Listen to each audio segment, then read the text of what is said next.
Hello, everybody. Welcome back to Sports Betting Truth. And today we got another post from the horrible censorship hellhole totalitarian website known as Reddit that is probably just like Twitter when it comes to the Twitter files, that the government very likely is heavily involved in the censorship operations at Reddit, because I myself an IP and device ban there, and that probably would not be the case if it weren't for the government dictating that they ban people with wrong think. But anyway, that's neither here nor there.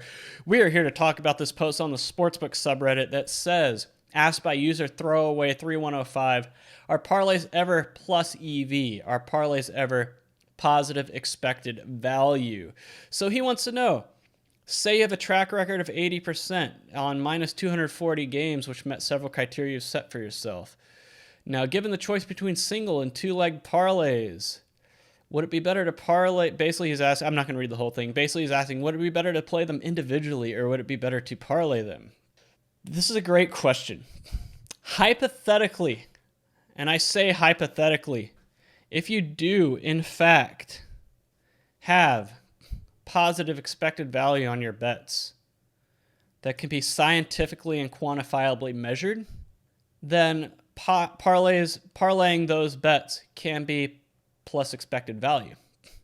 Hypothetically. Realistically, your model or whatever method you're using to determine whether your bets are plus expected value or not, how much do you trust it? Do you really trust your model to be that dead on when it comes to expected value? And in that case, I don't know if I've ever had a model where I'd be that confident in it to where I would throw the plays in a parlay as opposed to betting them separate.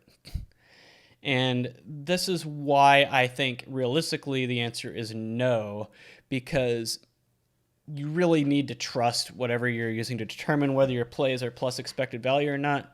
And if I had plays where my model saying this is totally plus expected value, this is totally a good bet, I would just bet it separate. I would just bet it standalone. I wouldn't roll the dice and throw it in a parlay, because that's just me. But like I said, hypothetically, if it is 100% scientifically and mathematically proven that this bet is plus expected value, then yeah, putting them in a parlay will make it plus expected value, but it's really hard to 100% say, oh, this is plus expected value. And therefore, I would just bet them separate. I would not throw them in parlays. But the problem with most bettors is that they don't have models or they don't use any scientific or mathematic-based approaches out there to make their bets. They just bet with their gut or whatever their friend told them to bet or whatever tout or idiot they heard on ESPN or the radio or whatever telling them to bet. They're not using any kind of model or anything. And in that case, then yeah, parlaying is always a bad idea because there's no quantifiable way to know that these bets are even plus EV or not. So the answer to this question is, for the average person out there who bets on sports who doesn't use any kind of mathematical approach, then parlays are never a good idea. Entertainment purposes only. But if you have a model out there that is good and back tested and can quantify these things, and it might not be a bad idea, but just out of personal preference, I would not put them in parlays. The only time I would ever actually make parlays when it came to my betting strategies out there to profit, especially you guys might have seen this on my older college basketball videos, is whenever my model would spit out big money line favorites in college basketball and I would want to bet them, but I wouldn't want to bet them separately just because that would require too big of a stake to bet these big money line favorites. So I would parlay them together. That way I could just reduce the amount of risk or money I was staking on those teams. And for the most part, it ended up paying off. Very rarely did any of those big money line teams lose and sink the parlay. And even if it did sink the parlay, I didn't have a ton of money wrapped up in it. So anyway, that's the only time I would do it. But my answer to this question is, for 99% of the people who don't use models or anything like that or any scientific approach, no, parlays are not a good idea. Entertainment purposes only. And be very careful. When I say that, I'm not saying do it for fun. I'm saying because it can be very, very, very dangerous to bet a ton of parlays and justify it by saying, oh, I'm just doing it for fun. But you can easily fall into degenerate and gambling addiction territory there. So I would say, even if you're doing it for fun, are you doing it too much? Ask yourself that. But anyway, I just think that 99% of you shouldn't do it. And for those of you who do have a good model or a good approach or whatever, pick your spots. Be very careful. I just think it's best to play them separate. Play the long game. Don't get greedy. So let's read the comments.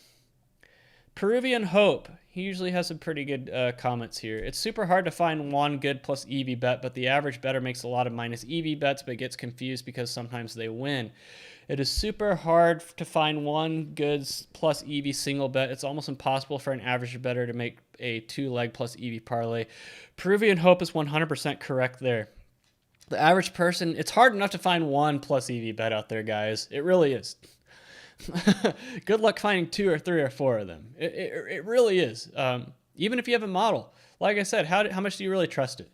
And so he's 100% on. Ian is funny. Comment number 2. If your individual legs have positive value, then those bets will still have positive value even when parlayed together. That is correct. The reason parlays are often said to be bad bets is because the average bettor plays minus EV plays, and parlaying them just compounds that minus EV value. Again, 100% correct. The Jolly Llama. Parlays are very negative EV. VIG, or the juice, compounds through the parlay. Books hold greater than 30% of parlays. However, parlays can be made with plus EV with boost. All right, he made a couple good comments there that I want to address from the Jolly Llama. The thing is, a plus EV bet needs to overcome the juice as well. So if you're putting plus EV bets into parlays, you already factored in that the expected value already factors in the juice, the vigorish, right? So he's right, though. Parlays do compound the vigorish, and I don't know why it's -1. He's right. And books do hold greater than 30% of parlays. There is a reason they push them so hard. They don't like straight bets. Every time I go to place a bet at a brick-and-mortar sports book, you might have seen this. I might have edited it out. But even when I went to place those 2 bets in Reno last week, I placed a spread bet and a money line bet, and the guy taking my bet automatically assumed it was a parlay, and I had to tell him, no, these are straight, these are separate.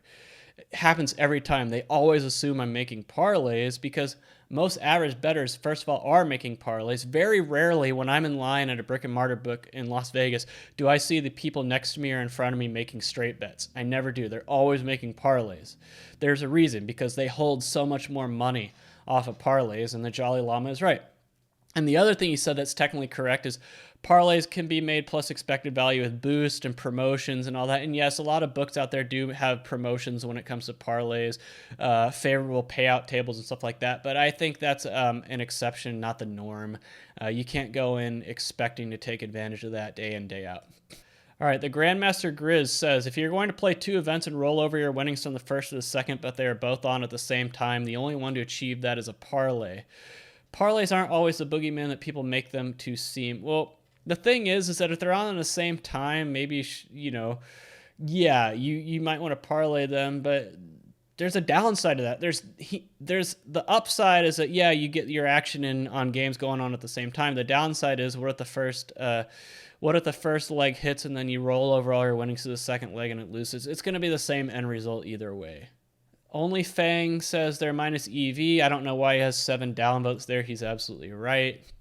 Average sized male genitalia says I'm up about 200 units all time over 1,500 parlays. He's minus 18, and I see why I do not believe him.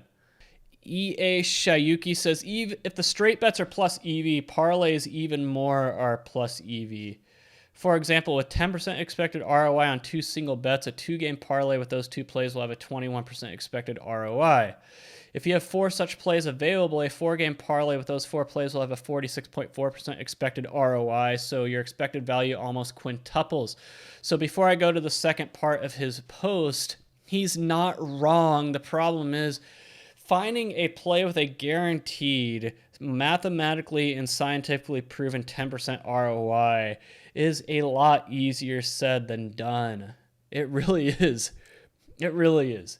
Like, if you have a model that says this is a guaranteed 10% ROI and they're just spitting those plays out left and right, why are you even bothering with parlays? Why aren't you just playing your 10% edge with all your straight bets day in and day out and just making a 10% return on every dollar you bet? I mean, why even bother with parlays? I mean, if you have a model that constantly spits out guaranteed 10% ROI plays, you pretty much have a license to print money at that point. And why bother with parlays? Really, it doesn't really matter what you do. The second part of his post says, "Not sure where the myth begun that parlays are only bad, but if you're a losing player. But hey, every bet's bad if you're a losing player. There's no additional edge to overcome. Right when the single bets become profitable, the parlay becomes profitable as well." Well, like, again, you're right, but if you have a system that generates profitable single bets, why deviate from that? You have a license to print money at that point. Stick with it. Keep it simple. And then the top post that got 62 upvotes, like, this must be sorted by new, but Yarrow says, "Parlays are like an amplifier using leverage. If you don't have an edge, it will amplify your losses. If you do have an edge, it will amplify your profits." Again, going back to the same thing I've been saying the whole video, if you have an edge, then just keep it simple and bet straight. You have a license to print money at that point. Anyway, that is that for that video. Overall, the conclusion of this video is that 99.9 of you should not be betting parlays. Even if it's for entertainment purposes only, keep it in moderation. And that for those of you who do have an edge, it really doesn't matter what you do. If you bet straight or parlays, you're going to win either way. If you have a quantifiable, mathematically proven edge, you're going to win either way. So in my opinion, I think it's just bet to stay betting straight, keep it simple. Anyway, that wraps it up for this edition of Sports Betting Truth. Stay tuned for more videos like this where I discuss the ins and outs of sports betting so you are not led astray by the idiots out there that talk about sports betting and have no idea what they're talking about. They are dime a dozen. Stay tuned to me so you can learn who those idiots are and why you should not listen to them. Anyway, I will see you guys later. See ya.